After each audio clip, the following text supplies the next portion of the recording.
ውጪስ የቤታው ሾይስ እኔ የወንድሞቼ ውድቀት ለእኔ ደስ አይደለም።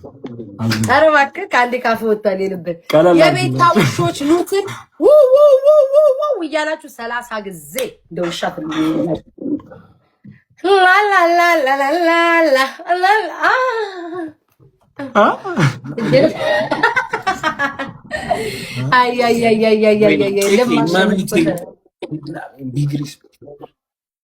ቢግ ላቭ ረሳ ሪስፔክት ብቻ ምን ነው? እሺ ስማ፣ ሁለተኛ ቅጣት ምን ነበር እንትን ካልቀጣ የሆነ ነገር ሲል ነበር። የሆነ ነገር ሲል ማው አቤልዬ ኮልጌት በበርበሬ ማርያምን እቀጣለሁ። ኮልጌት በበርበሬ ቀብተህ ከራስ ጭንቅላት እስከዚህ ድረስ ገጠም አድርገህ በርበሬ በኮልጌት ትቀባለህ። ዋው ዋው ዋው ዋው ዋው። ሶስተኛው ቅጣት እስኪ ቤታዬ ከራስሽ ጋር ተማከሪ። ሽሮ ልቅጣቸው በርበሬ ወይስ ቂጣ ምን ይሁንላቸው? ምን ሶስተኛ ቅጣት ማይደርስ መስላችሁ አናፋችሁ? አይ እግዚአብሔርዬ። ሶስተኛ ቅጣት ኧረ እባካችሁ እናንተም ደፋር ይገነዙ ትላላችሁ። ይሄ ቅጣት ነው እንዴ? በቁማቸው ሞተው መስሎኛል አሸነፉት።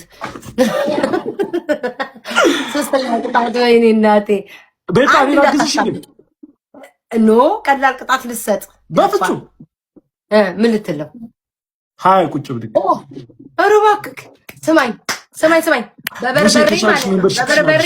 በበርበሬ እየነካችሁ ፊታችሁን በጥፊ 30 ጊዜ ምቱ። ጨርሻለሁ።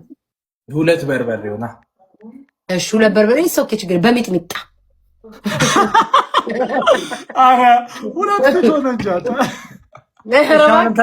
እኔ ሩም ውስጥ ያለሁት ምንድን ነው የምትይኝ? ሩም ውስጥ ያለው እግርን ሽንት ቤት ውስጥ ትከታለህ፣ ትነክራለህ። እሱን አትቀጣም ቃል ቀላሉ ቅጣት ውሻ ትሆናለህ። የቤታ ውሻ ነኝ። ፍቅር ደህና ነሽ ጋይስ? ፎሎ ያላረጋችሁ ፎሎ እያደረጋችሁ ግን ውሻ ሁኚ ውሻ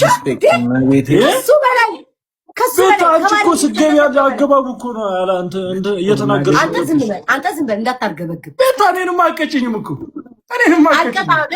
ሲጀመር አንተን አልፈለኩም። ሲጀመር አንተ እኮ አሸንፈኝ።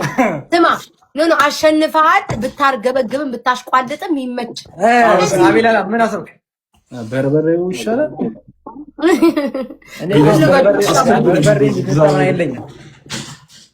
አይኔ እየጠበቀሽ ነው። አሁን ደግሞ ሞት ነው።